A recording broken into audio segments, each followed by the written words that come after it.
নমস্কার। আমি গত ১ মাস ধরে ভালো করে ভিডিও রিলস দিতে পারিনি। তার কারণ একটাই কারণ ছিল, আমার ছেলেমেয়ের এক্সাম চলছিল। তো ছেলের ১১ই ফেব্রুয়ারি থেকে এক্সাম শুরু হয়েছে আর মেয়ের ১৭ই ফেব্রুয়ারি থেকে। তো গতকাল ছেলের এক্সাম শেষ হলো, মানে ১১ই মার্চ, টানা ১ মাস ধরে। আর মেয়ের ৫ই মার্চ শেষ হয়ে গেছে। আবার নর্মাল ক্লাসও শুরু হয়ে গেছে। তো যাই হোক, ফাইনাল পরীক্ষার পরে ছুটিও দিল না, কেন দিল না তাও জানি না। তো যাই হোক, এর মধ্যে এই এক্সামের ভিতরে দুটো বিয়ে অ্যাটেন্ড করতে হয়েছে। তো বিয়ে দুটো অ্যাটেন্ড না করলে নয়, তো তাই অ্যাটেন্ড করতে, মানে সে দুটোর কথাই আমি বলবো। তো প্রথমে ছিল ঝিমলির বিয়ে। তো ঝিমলির বিয়ে হয়েছে ২০ তারিখে, ফেব্রুয়ারি ২০ তারিখে। তো বিয়েতে আমরা ছেলেমেয়ের আমি রাত পর্যন্ত পড়িয়ে ৯:৩০ পরে তারপরে গিয়েছি। তো গিয়ে সবার সাথে ছবি টবি তুললাম, কথা টথা বললাম। তারপরে কফি, পকোড়া, আইসক্রিম, ফুচকা ছিল। তারপরে স্টার্টারে আর মেন কোর্সে ছিল নান, তারপরে এগ টেবিল, বিরিয়ানি, চিকেন চাপ, ভালোই খাওয়া দাওয়া দিয়েছে। তারপরে ওদের সঙ্গে একটু, ওদের বিয়ে হয়ে গেল, ওরাও ছবি তুলছিল, ওদের সঙ্গে একটু ছবি তুলে আমি চলে আসলাম আমরা। তারপরে ছিল আমার আরেকটা বিয়ের কথা বলি। এটা হলো গণপতি ভবন, চাম্পাহাটি গণপতি ভবন বিয়েবাড়ি। এটা আমার মামা শ্বশুরদের বাড়ির পাশে। আর বিয়েটা ছিল আমার মামা শ্বশুরের, মেজো মামা শ্বশুরের ছেলের। আর এই যে ওদের বিয়েতে তো যেতে পারিনি, রিসেপশানে গিয়েছিলাম।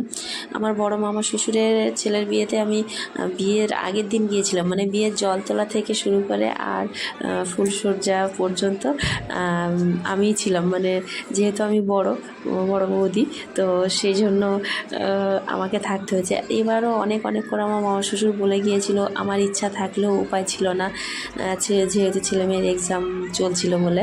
তো যাই হোক, মানে যেদিন রিসেপশান তার পরের দিনও এক্সাম, তো তবুও অনেক কষ্ট করে গিয়েছি।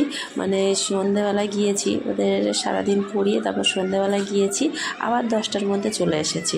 তো যাই হোক, ওখানে গিয়ে সবার সাথে বেশ আনন্দ করলাম, ছবি টবি তুললাম। আর সব ছিল আমার কুটি ছোটো, দেওর, ননদ, নন্দাই, তো সবাই আমার থেকে ছোট। তো আমার সবার সাথে একটু কথা আড্ডা মারছিলাম, একটু ছবি তুলছিলাম। আর আমার মামা শ্বশুর, মামি শাশুড়ি, মাস্টার শাশুড়ি, শাশুড়ি, সবার সাথে ছবি তুললাম। আর সবাই না আমাকে ভীষণ খুব ভালোবাসে। তো যাই হোক, আমার মামা শাশুড়িরা, মাস্টার শাশুড়িরা আমাকে তো জড়িয়ে ধরে আদর করে, ভালোবাসে। তো যাই হোক, আমার ননদগুলোও ভীষণ ভালোবাসে, বড় বৌদি করে। তো ননদ, দেওররা, তো সবার সাথে একটু ছবি তুলছিলাম। আর কিন্তু সবাই একটা বিষয় নিয়ে আমাকে মানে একটু খারাপ লেগেছে, কারণ আমি কিছু খেতে পারিনি, খাইনি। কারণ পরের দিন ছিল একাদশী, আর একাদশীর আগের দিন আমি নিরামিষ খাই বলে সবাই, আমার মাসি শাশুড়ি, মামি শাশুড়িরা, মামা শ্বশুররা ভীষণ আউমাউ করছিল। তো আমি সেটা খেতে পারিনি বলে। তারপর আমার মামা শ্বশুর, মানে মেন কোর্স, সে মানে খাওয়া দাওয়া শুরু হওয়ার আগে মিষ্টি তুলে নিয়ে এসছে আমার জন্য, বলে প্রথমে তোমার জন্য নিয়ে এসছি, আর আইসক্রিম, সেটাই আমাকে এনে দিল। তো সেটাই খেলাম।